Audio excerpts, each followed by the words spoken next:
anytime I wanted a CD, I'd come in here and he'd get it. He'd order it and he'd call me a couple days later. He didn't think he could get me this CD, and I said, hey man, just do what you can. And he did. That's all I got.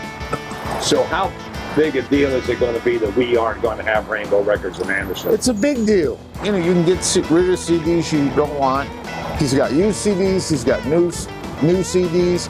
I'm sure he can hook you up with hi-fi stuff, and it's going to be a loss. It's just going to be a loss. I opened this store in 1981, and the reason I opened this store is because it was mainly because of love of music. But I always tell people that the reason I did it was to support my habit. But done it for the love of it, for sure. And tell me how the business has changed from vinyl to CDs and now back. It's been a roller coaster. I tell you, when I first got into it, 8-tracks were going out, the cassettes were coming in, basically. Then, of course, you know, in the 80s, mainly it was vinyl and cassettes, and then, of course, the CD come in and changed everything, you know. And that was a good decade, was the 90s, when that CD come out, because you had a new format, you had something that you couldn't copy, or, you know, it was really good during that time.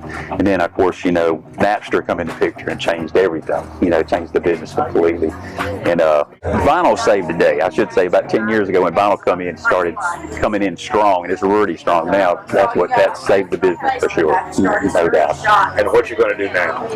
I'm going to hang out with the family, and going to see the grandkids, and me and the wife are going to do some things together for sure. We haven't been able to do because of this store, but you know, I loved it, obviously. But I tell you, when I first started, I said, man, I hope I make it for a few years. Just want to do it to see what it was like. I remember my dad, he worked at a certain job for 40 years, and I told him, I said, I can't believe somebody would work there for 40 years. And I said, I worked for 43, so there you go. So it's been amazing. Amazing run.